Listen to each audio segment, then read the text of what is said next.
E eu fiquei pensando nessa mensagem. A princípio, quem ia pregar era o diácono Paulo. Mas, Paulo, tu é diácono, tu vai ficar escutando a palavra. E é necessário, ou eu, o pastor Abisaí, pudesse trazer essa mensagem. E eu fiquei desejoso de trazer uma palavra para o ministério diaconal. Primeiro, irmãos, eu queria pensar que o maior exemplo de diácono, toda a Bíblia, Novo, Antigo Testamento, o Antigo Testamento, Novo Testamento, por excelência, ninguém semelhante a Cristo. Eu vou apresentar alguns textos que vocês vão ver. Primeiro eu queria começar lendo Marcos 10, 45, a vida diaconal de Jesus Cristo. Marcos 10, versículo 45. A igreja pode ler comigo? Vamos lá? Pois o próprio Filho do Homem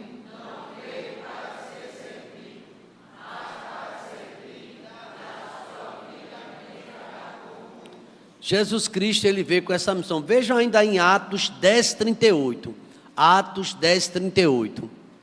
Também a igreja primitiva diz assim: como Deus ungiu a quem? A Jesus de Nazaré, com o Espírito Santo e com poder, o qual andou por toda parte, fazendo bem e curando a todos os oprimidos do diabo, porque Deus era com ele. Deus não vai encher ninguém do Espírito Santo para ficar em casa dormindo não, irmão. Só faltava essa, cheio do Espírito Santo, cheio de dom, agora em casa dormindo. Irmão, tu está cheio de Deus, tu tem que vir pregar essa palavra, anunciar o Evangelho. Cristo foi o maior exemplo disso. Ele, quando chamou seus discípulos, vão para todo mundo, prega essa palavra a toda criatura. Mas o diácono pode dizer assim: eu não tenho um dom de evangelista não. Todo diácono, todo pastor, todo líder, aliás, todo crente. Jesus disse: ide por todo mundo. Ele disse isso à igreja, não disse? E pregar o evangelho. Não, isso aí é para Charles. Para Charles é para você, irmão. É para mim, é para todos nós. Nós temos essa missão, nós temos uma história para contar de libertação, do que Cristo operou na nossa vida. Queria que os irmãos pensassem sobre isso, que Cristo, olha que Atos, a igreja primitiva, não ia escolher alguém sem o Espírito Santo não, alguém sem vida, alguém que briga com todo mundo, brigão, nada disso. A gente vai ver algumas qualificações dos diáconos, biblicamente falando, para vocês terem uma ideia. Todo mundo, às vezes, todo mundo pode ser, sim, a vida diaconal de Cristo nos revela que Ele quer que todos trabalhemos na sua obra. Então, irmãos amados, o doutor Messias Anacleto é um pastor, e ele colocou uma introdução aqui, que a princípio eu fiquei relendo para pensar sobre isso, né, sobre a pessoa de Cristo. Ele diz o seguinte: quantas pessoas são homenageadas? Ou não é verdade? E quem é que não gosta de homenagem? Todo mundo gosta de ser homenageado, de ser lembrado pelos seus feitos e até contemplados com honrarias. Todo mundo já ouviu falar nisso. Placas, títulos, ganham espaço nos jornais, na grande mídia, na televisão, é destacado pelos seus feitos, não é? Mas ele aqui, esse pastor, ele dá uma nota sobre Jesus Cristo, que dificilmente a gente viu Jesus Cristo recebendo essas honrarias. É claro que o Pai, de vez em quando ele falava para todo mundo ouvir, verdadeiramente, esse é meu filho amado. Quem disse isso foi o Pai, disse ou não disse? É o meu filho amado. E aquela palavra honrou a Jesus? Claro que honrou. Mas falando a respeito dos homens, Jesus Cristo era rejeitado, segundo a palavra profética de Isaías. Quem olhava para ele não achava nem formosura. E aqui diz que ninguém viu, você vê um texto, alguém dando uma placa a Jesus. Quando alguém dava um banho de perfume em Jesus Cristo, até os apóstolos achavam ruim. Podia vender para dar para os pobres. Jesus, deixa a mulher dar perfume em mim, rapaz. Isso aí vai ser lembrado. Onde for pregar desse evangelho, vai ser lembrado. Ela está me preparando. Porque podia dar aos pobres. Mas, irmãos, Jesus Cristo gostava de elogiar. E ele elogiava muito. Se você notar direitinho, ele vai ver, você vai perceber ele falando das pessoas. João Batista, entre os nascidos de mulher, não houve ninguém semelhante a João Batista. Ele disse isso. E ele falava da unção que João tinha, do seu encargo, da sua missão. Mas, irmãos, apesar de Jesus Cristo não ter recebido nenhum título, aliás, ele teve um título, amigo de pecadores. Quando foi? Sabia que deram esse título a ele? Você vai receber um título, você vai ser chamado amigo de pecadores. Chamaram de Beelzebu, chefe dos demônios, cuspiram nele. Deu assim, cuspiram um diácono aqui, o barulho é grande. Presta atenção o que fizeram com Jesus. Deram tapa nele, deram murro em Jesus Cristo. Pastor, eu sou diácono, mas se pisar no meu pé, não pode pensar assim. Veja que Cristo, não é? Ele dá o maior exemplo para pastor, para cada um de nós. Mas a gente vive num tempo de muita agitação. E aqui, ninguém, toda a história, se comportou como Jesus Cristo, irmãos. Ele sendo Deus. O profeta, o apóstolo Paulo lá em Filipenses, ele sendo Deus, mas ele tornou-se servo, obediente até a morte, e morte de cruz. O maior exemplo, sem sombra de dúvida, para cada diácono, para pastor, para todos nós, é o diácono Jesus. É o diácono Jesus Cristo. Ele exerceu em sua plenitude essa missão de ser diácono, com amor à obra, carregando fardo, visitando. Irmãos, esse diácono chamado Jesus gostava de visitar, viu? Mas visitava e muito, orava, visitava pessoas que já tinham morrido, embora ele chegava lá, ressuscitava, visitava pessoas doentes, visitava pessoas com febre. Irmãos, a visitação deve ter um lugar muito importante na vida do diácono. Eu falo especificamente para toda a igreja, mas para os diáconos, e nesse momento de homenagem tem tantas cobranças, a Bíblia fala o tempo todo da pessoa do diácono, né? Podia até falar de coisa leve, bem levezinho, mas é porque essa missão, a Bíblia diz que a quem muito for dado, vai ser o quê? Vai ser cobrado, vai ser cobrado. E aqui, por que então Jesus Cristo, em toda a história, ninguém serviu como ele? E aqui temos pelo menos três termos que eu gostaria de apresentar aos irmãos. Sabe por quê? Ninguém, veja, como foi que Jesus serviu? Você pode fazer uma pergunta, e você há de concordar com esse reverendo, com essa palavra, com esse texto. Ele serviu pelo que ensinou. Se tem uma coisa por excelência na vida do diácono, é ensinar. Ele tem que ensinar. Geralmente os diáconos são professores, estão à frente de um trabalho, lê muito Bíblia, conhece versículo bíblico.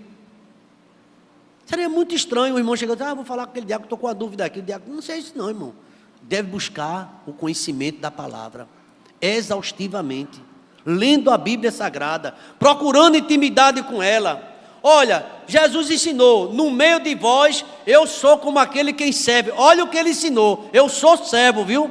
Vocês aprendam que eu estou no meio de vocês e eu quero servir. Então, se tem uma coisa que às vezes até choca, Jesus Cristo, ele perguntou à mesa, foi citado aqui hoje, quem é maior? Quem está servindo ou quem está sentado à mesa ou quem está servindo? Olha, maior é quem está sentado, né? Você está recebendo, pois eu no meio de vocês, eu sou aquele quem serve. Sou besta não vou nada, aquilo ali não é minha missão não, irmãos. A gente precisa rever muitas coisas. Ele ensinou mais o quê? Se tem uma coisa, um dos pilares do ministério de Jesus Cristo era o ensino. Ele pregava, ele curava, mas ele ensinava. Ele é chamado de mestre. O maior diácono foi aquele que ensinava a vida toda pelo seu testemunho. Aquele que dirige a sua vida como quem serve, ele vivia servindo. Veja Lucas, capítulo 22, versículo 26. Lucas 22, 6. E a gente, na sequência, lê o 27 também. Lucas 22, 26 e 27. Vejamos o que diz o texto sagrado. Mas vós não sois assim, pelo contrário, o maior entre vós seja como o menor, e aquele que dirige seja como o que serve. O versículo 27, só os diáconos, vamos lá?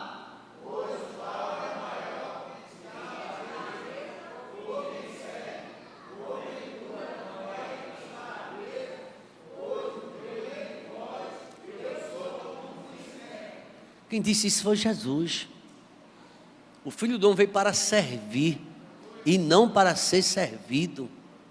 Às vezes a gente está num café da manhã e tanta gente, né? Às vezes aquelas pessoas, o diácono deve estar ali orientando. chamando as pessoas, sentando os irmãos, depois, no final, aí ele vai, porque essa é a missão. Então ele diz o seguinte aqui, ó, pelo que Jesus ensinou isso, este é o ensino de Jesus Cristo, lá em Lucas 10, 37, sobre quem é o meu próximo. Ele fala daquela parábola do bom samaritano, para servir. Jesus é aquele, passou um sacerdote, viu aquele machucado e passou como? De largo. Depois passou um levita, mas passou também de largo. O sacerdote cheio de Bíblia na cabeça, mas não amou o próximo. O levita cheio de canções alegres, mas na hora de ajudar também fechou o coração e fechou a mão.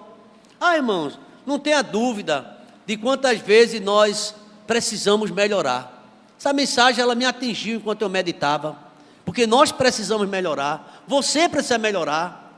Há uma necessidade urgente da gente melhorar. A gente tem uma visão muito individualista, muito egoísta. É o para mim, é do meu jeito. E às vezes não quer olhar. E Jesus perguntou sobre isso. Aliás, ele deu um sermão.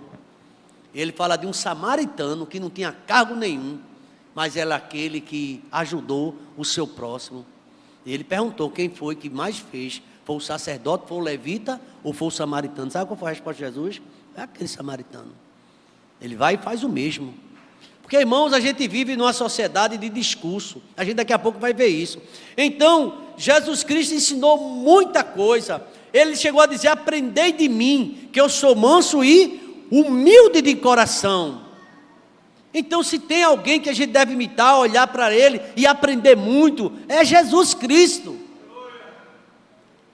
Às vezes a gente pensa, sabe, que o diácono tem uma função policial dentro da igreja. Nada disso. Olha lá, vem um diácono, corre aí e tal. Não, não. O diácono é aquele ajudador, é um colaborador, é um amigo. E a gente vê muito isso na nossa igreja. Os diáconos ajudando, os diáconos participando, colaborando. Isso é a vida diaconal de Cristo. Ele fez muito isso. Então, meus irmãos, quando eu vejo esse texto aqui, o maior modelo, sem sombra de dúvida, é Jesus Cristo, a vida diaconal de Cristo. Mas não só pelo que ele ensinou, eu quero ir direto ao ponto, mas pelo que ele fez.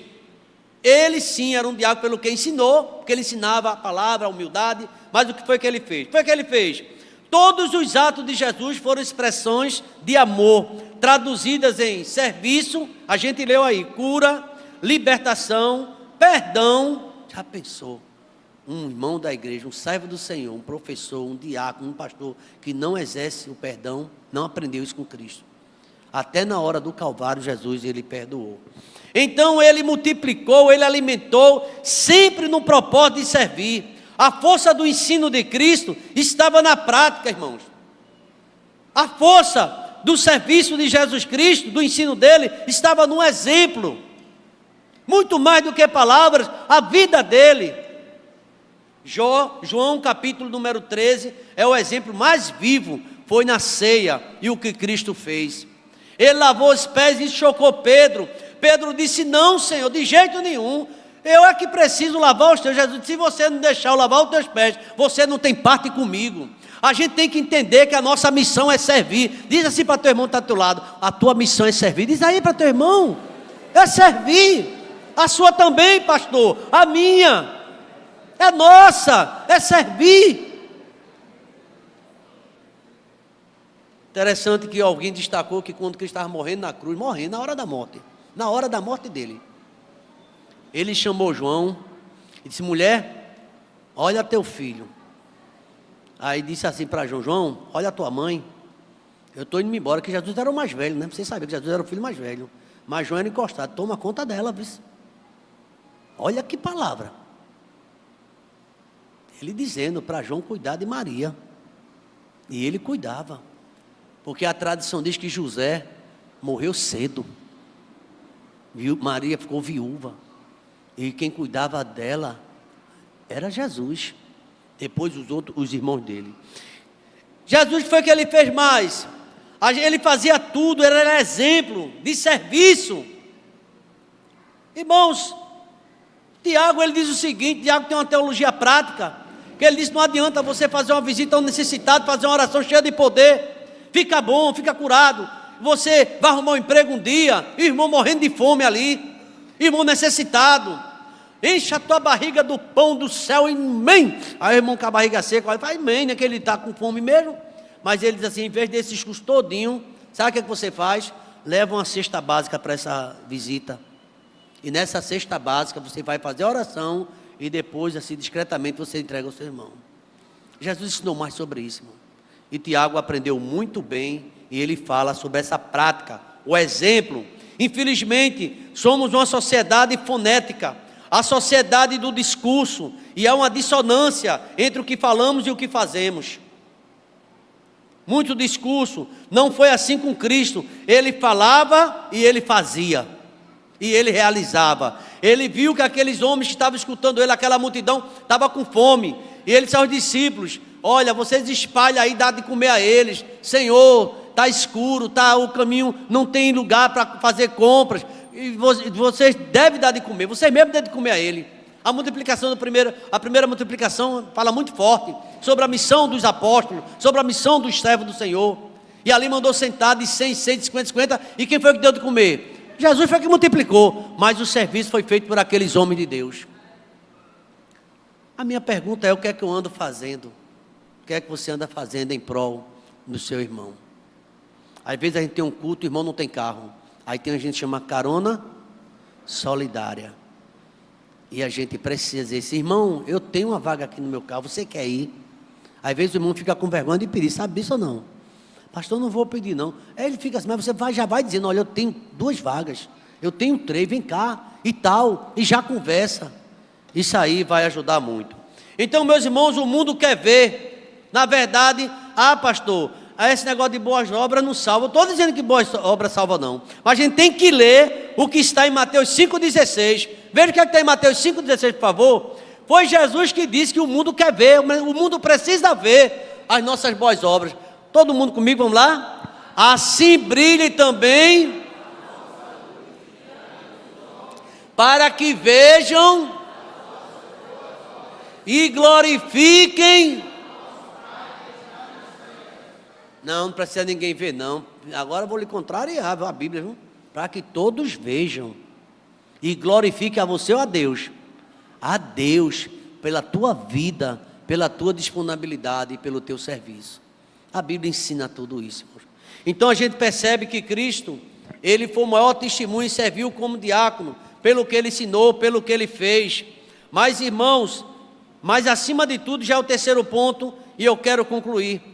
Jesus tem uma vida diaconal pela sua própria vida, não só pelo que ensinou, não só pelo que ele fez, mas pela sua vida, uma vida de serviço, uma vida que glorificava o Pai. Mais do que ensinar e fazer, Jesus deu a sua vida. Ele disse: o bom pastor dá a vida pelas suas ovelhas, e na sua morte ele selou a obra da nossa redenção. Ele nos reconciliou com Deus, ele cancelou o escrito que era contra nós, e ele pagou o alto preço. Ele, naquele momento, ele era o perdão, ele perdoou, mesmo tudo o que aconteceu com ele, perdoou os nossos pecados. Existe uma maneira mais eloquente de provar o amor, de fazer, do que dar a própria vida. Foi o maior ato de servir. Ele deu a própria vida. Ninguém tem amor como esse. A Bíblia diz isso: ninguém, nenhum de nós. Por isso que ele é o maior diácono de todos os tempos. Não adianta dizer: eu vou dar minha vida. Não dá. Só Jesus Cristo faz. A gente não quer dar nem o nosso tempo. A gente não quer nem devolver o que é de Deus. É dele e a gente não devolve.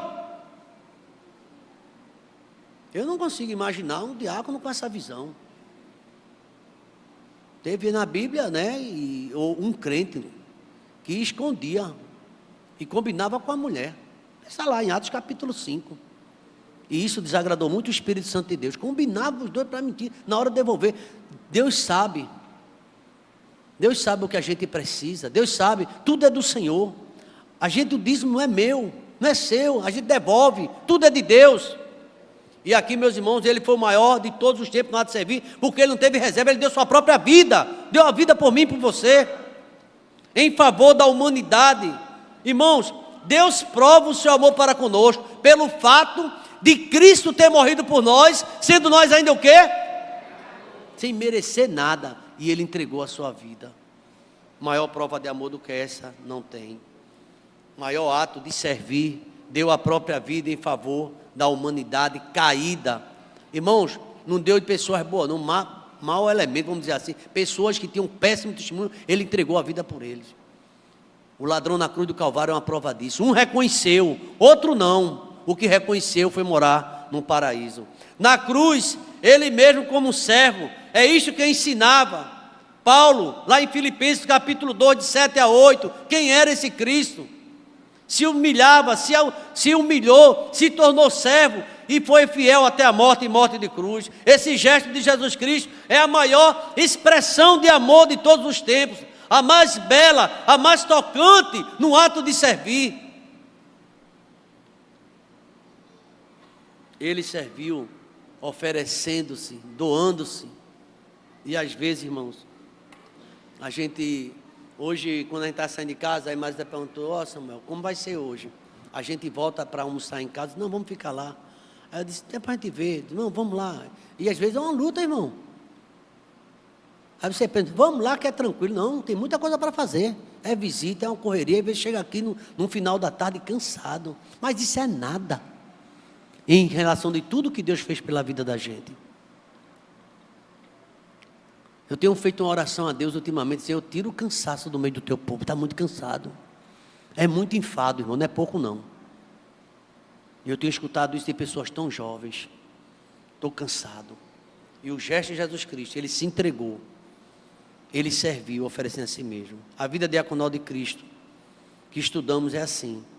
Ele serviu pelo que ensinou, ele serviu pelo que praticou, ele serviu dando a sua própria vida em resgate de mundo. E antes de concluir, rapidamente, tem um texto, por favor, coloca aí em 1 Timóteo 3,8. É bem rápido mesmo, mas eu queria apresentar uma única passagem que menciona as qualificações para os diáconos, para ser diácono ou para exercer o diaconato. Está em 1 Timóteo 3, de 8 a 13. Nessa passagem, Paulo apresenta uma lista oficial sobre o requerimento, o que requer dos diáconos. É o texto mais conhecido, inclusive quando ele vai fazer os diáconos, vão ser apresentados, geralmente o examinador, ele fala muito desse texto. Veja o versículo número 8. Semelhantemente, quanto a diáconos, é necessário que seja o quê? Segura aí, respeitáveis.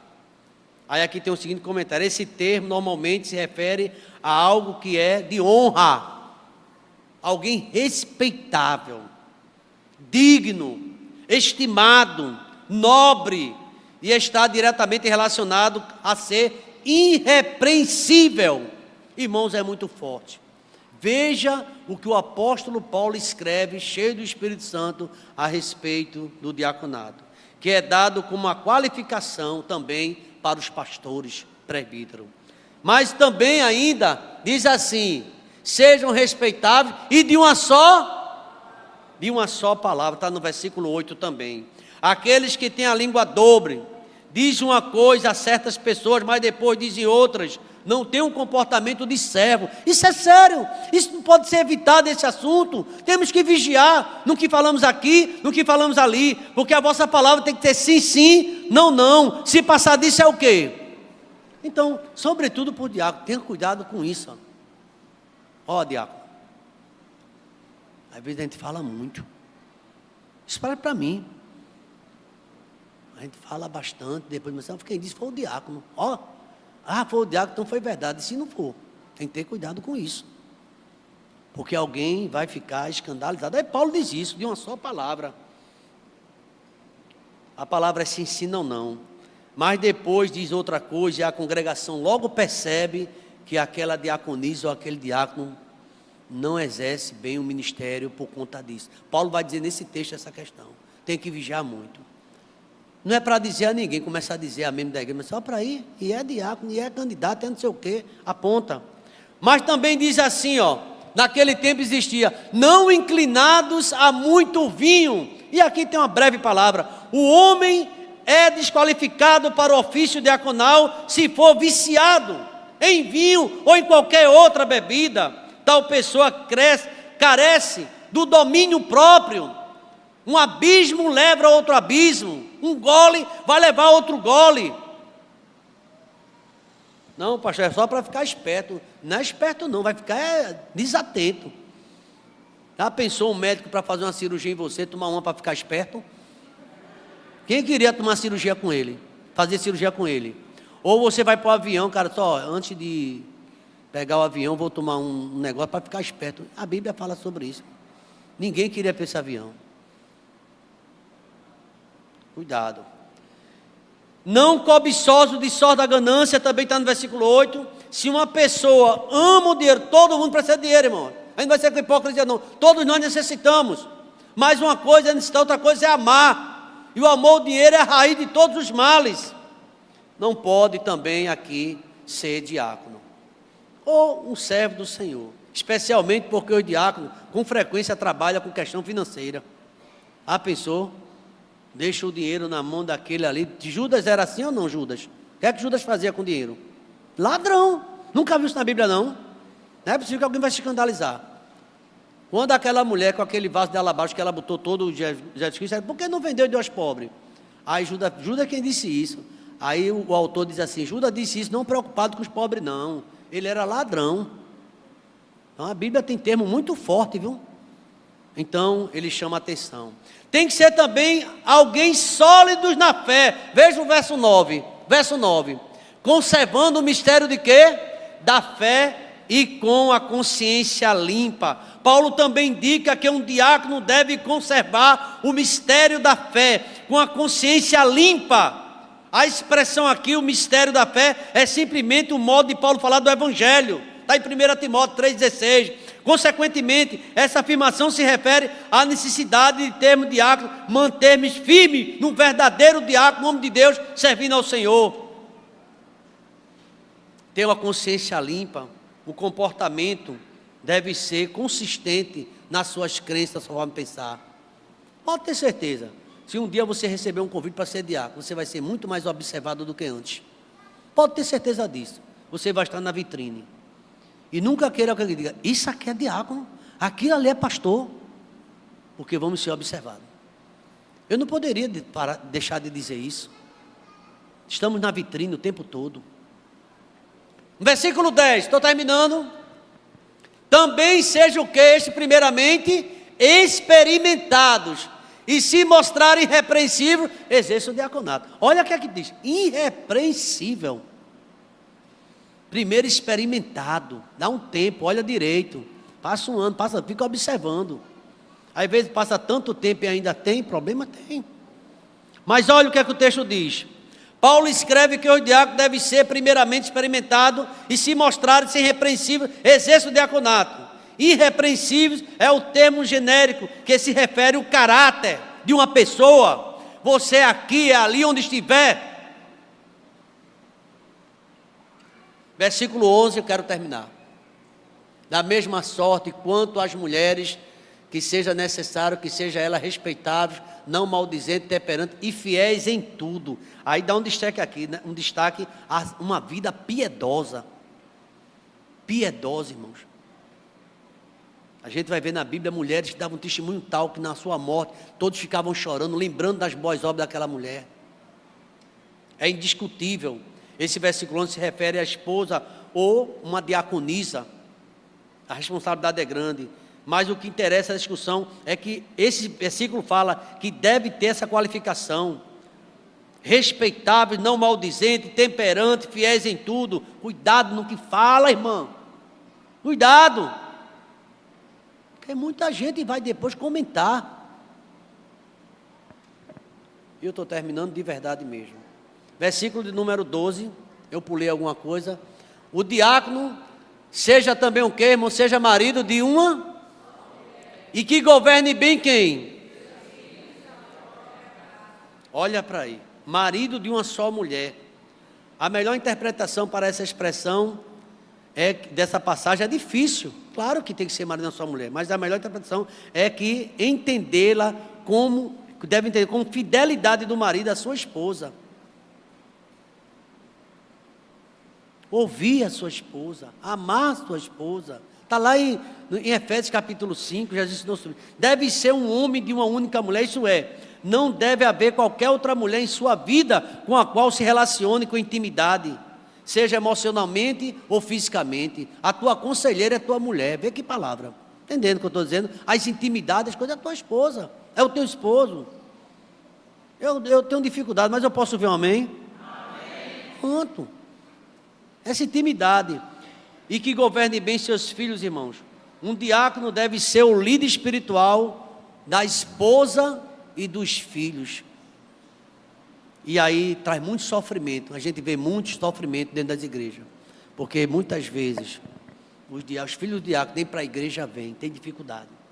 Não é? Às vezes vem numa vida do mundo, é difícil. E o pai sofre. Não só de diácono, de pastores. Eu conheço uma história, conheci esse pastor pessoalmente, que o filho dele ia desafiar ele, sabe onde? De frente da igreja dele, aí, onde ele era pastor. E tinha um bar lá, ele bebia, enchia a cara, o pai pregando lá, e de frente, todo mundo vendo o filho daquele jeito. Isso causou muito sofrimento na vida daquele pai. E ainda hoje, tem muitos diáconos que sofrem, pastores que sofrem, porque os filhos são rebeldes, desviados. E não foi isso que o pai ensinou, não. Nem foi isso que a mãe ensinou. Mas preferiram o mundo. Estão numa vida de pecado. E o pai quer que levar toda a sua família, quer morar no céu com os filhos. Mas infelizmente, hoje você olha para a igreja e vê pessoas com um filho só, uma filha só, e não estão mais na igreja.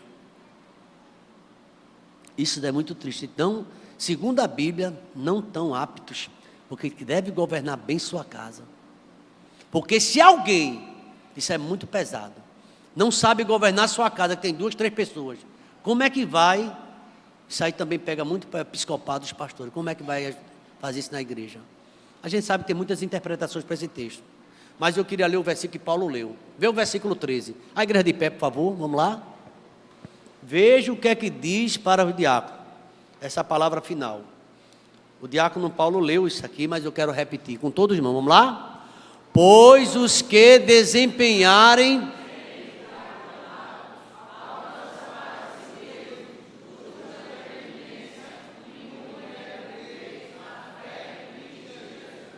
Deixa eu dizer uma coisa a vocês, eu tenho um exemplo na minha vida de um pai que era diácono. Misericórdia, irrepreensível, trabalho na igreja, fidelidade no que fazia, exemplo. Porque a gente olha, já passou, Deus já levou ele para a eternidade, mas eu nunca fiquei discutindo com meu pai, não, assim, de igreja ele estava certo, sempre o que ele chamava a atenção. Porque ele tem filhos, infelizmente, que hoje quer saber mais do que o pai. Quer ouvir mais pai não, são doutores em tudo. Eu vi uma reunião de pastores, o comentário era esse. Você sabe de tudo, meu pai não sabe de nada, mas vê bem. O pai e a mãe não sabem nada, quem sabe é essa criatura. Infelizmente, irmãos, essa geração tem feito isso, humilhado os pais. Não é, a casa não é do jeito que quer, não, é do jeito que o filho quer, não é do jeito que o pai mais quer. Então está fora do contexto bíblico. A Bíblia diz que o pai deve ter ordem dentro da casa. Se não tiver ordem dentro da casa, você vai ser diácono, pastor como? É muito difícil. E às vezes a gente quer regular. Eu termino com uma coisa triste, que só quem vai saber do que eu vou dizer agora é Rejane Barros, mas foi uma situação que já passou há muitos anos. Mas foi muito triste. Um diácono que não era o jeito dele, reclamava todo na igreja, principalmente o jovem. Pegava um, pegava outro e reclamava, e aquela agonia na igreja. Até que um dia houve uma sessão e os filhos dele todinho foram eliminados. Eu estava lá nessa sessão. Porque os filhos dele tudo distante de Deus. E o pai que reclamava com tudo, ele ficou com o semblante caído. E naquela sessão, hoje, está até difícil ver pessoas, né, sendo desligadas da igreja, apesar de já estão em pecado e tão distante. Mas eu quero dizer uma coisa a você, a disciplina é bíblica. E a Bíblia manda afastar. Aí o pastor pegou e disse, olha, agora, ô meu irmão, você está aqui, é um diácono, isso aí é mentira ou é verdade esse procedimento dos seus filhos? Ele fez, é verdade. A gente vai orar por ele, mas eles estão afastados. Ele balançou a cabeça e se sentou. E a gente não pôde, eu vi as lágrimas. Eu estava ali, naquele momento. Porque Deus tem a misericórdia de mim e de você. A gente tem comum de olhar muito a vida dos filhos dos outros. Deixa eu dizer uma coisa a você nessa manhã. Olhe para a vida dos seus filhos, como é que eles estão. Olhar para a vida dos filhos dos outros é muito fácil. Olhe, pelo amor de Deus, como é que andam os teus filhos e as tuas filhas. Cargo na igreja essa missão vai ser muito cobrado. E a cobrança de Deus é valendo, viu? Porque está na palavra dele. Mas quem desempenhar bem, irmãos, alcançará para si muitas coisas e mistério na fé. E que a graça do Senhor Jesus, o amor de Deus, nosso eterno Pai, a comunhão e as doces consolações do Teu Espírito esteja sobre nós e sobre todo o povo de Deus, desde agora e para sempre. Vamos dizer amém, irmãos?